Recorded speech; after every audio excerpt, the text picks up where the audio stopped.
جناب ریاض حسین پیرزادہ صاحب۔ شکریہ جناب اسپیکر، میں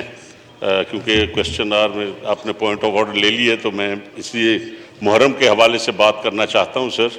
میرے پاس شیعہ کونسل کے ممبران ملنے آئے تھے اور انہوں نے مجھے ایک لسٹ پیش کی جو پچھلی حکومت کے دوران کیسز درج ہوئے مجالس کے حوالے سے اور شیعہ عقیدے کے حساب سے جو ہمارے جلسے اور نواسہ رسول کی عزاداری میں جو کیسا انصاف ہے جناب اسپیکر کے آرٹیکل 20 آپ کا کہتا ہے کہ اس ملک میں جو بھی آپ کا مذہب ہے آپ کا اس کا احترام کیا جائے گا، اور آرٹیکل 25 جو ہے اس میں ایکویلٹی ہے بیفور لا۔ آپ ٹی ٹی پی کے ساتھ تو مذاکرات کر رہے ہیں، جو گھروں کو اجاڑتے ہیں، جنہوں نے فرقہ واریت کی، جنہوں نے بڑے بڑے لیڈرز کو شہید کیا، اور اسکیجول 4 جو ہے وہ آپ نے غریب عزاداروں کے لیے جو بدماشوں کے لیے لا قانون بنتا ہے اس میں آپ ان کو چلان کر دیتے ہیں۔ تو انٹیریئر منسٹر صاحب بھی بیٹھے ہیں، میں نے چارے چیف سیکرٹریز کو لکھا ہے ایز منسٹر ہیومن رائٹس کہ آپ اس قسم کے پرچے نہ دیں، اور صرف ایک آدھا گھنٹہ مجلس آگے چلی جائے، ایک تھوڑی سی دیر کی رکاوٹ کرے تو شیڈول 4 میں چلا جاتا ہے آدمی، اور 3 سال ان کو خوار کیا جاتا ہے۔ جناب اسپیکر، یہ کچھ کم از کم چیف سیکرٹریز کو اور آئی جیز کو سوچنا چاہیے کہ یہ نواسہ رسول کی عزاداری ہے۔ کبھی آج تک کوئی ایک مثال بتائیں کہ عزاداری کے جلوس میں کسی نے کوئی دکان لوٹی ہو، کسی کے گھر پہ حملہ کیا ہو، کسی عزاداری جلوس نے جا کے کسی کے گھر پہ دھاوا بولا ہو، انہیں پہ بم چلتے ہیں، اور آپ نے اس کو بدنام کرنے کے لیے پورے شہر کو کارڈن آف کر دیتے ہیں کیونکہ عزاداروں کا جلوس جانا ہے، تاکہ آپ 15 کلومیٹر چکر لگائیں اور کہیں لوگ کہ یہ شیعہ لوگ کیا کر رہے ہیں جی، انہوں نے تو شہر ہی بند کر دیے۔ ہم نے کبھی درخواست نہیں دی کہ ہماری زندگی بچاؤ، ہم پیدا ہی شہادت کے لیے ہوئے ہیں آل رسول کے نام پہ۔ آپ یہ احسان مت کریں کہ شیعہ مجالس کو آپ اپنی پولیس کے ذریعے بچائیں۔ آپ جو کرتا ہے حملہ، جب آپ کی نیت ہوتی ہے تو حملہ ہوتا ہے۔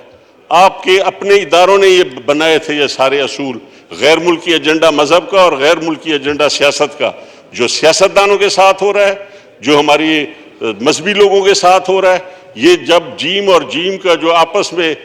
جب ہے رشتہ ناتا، اس کی وجہ سے ہمارے سانسیں بند ہو گئی ہیں۔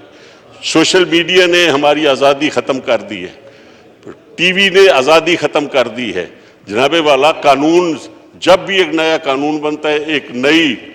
بلیک میلنگ، ایک نیا رشوت کا دروازہ کھلتا ہے، اور قانون بنائی جا رہے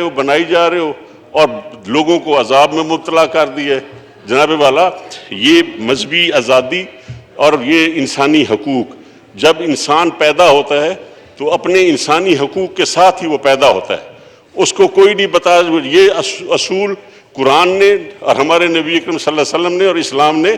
آپ کو دے دیے ہیں۔ یہ اصول، کوئی قانون ایسا نہیں ہے کہ آپ اگر نبی اکرم صلی اللہ علیہ وسلم کے وقت میں عیسائی اور مسلمان اور سب مدینے میں اگر رہ رہے تھے تو وہ اس پاک ذات کی مہربانی سے اور ان کی رحمت کے سائے میں رہ رہے تھے۔ تو اس ملک میں یہ عذاب نہ بنایا جائے کہ عزاداری کے لیے اب ہمارے لیے، میں خود لائسنس ہولڈر ہوں، میرے والد لائسنس ہولڈر تھے، میرے گھروں میں ہمیں گھس کے مارا گیا، کس نے مارا؟ اور ہماری سرائکی علاقوں میں تو ہمارے مہمان خانوں کے دروازے نہیں ہوتے،